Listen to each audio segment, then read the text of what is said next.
quaid azam Muhammad Ali Jinnah. Quaid azam Muhammad Ali Jinnah is our national hero.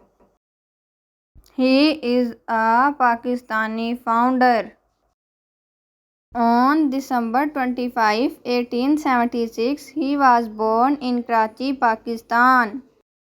He travelled to England to study law after completing his early education. Quaid Azam became a member of Indian National Congress to free his country from English rules. He soon discovered that his Hindu leaders were narrow-minded and unwilling to give the Muslim League a fair deal. He wants Muslims in the India subcontinent to have their homeland.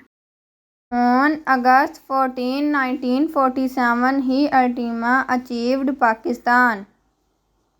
He was Pakistan's first Governor-General.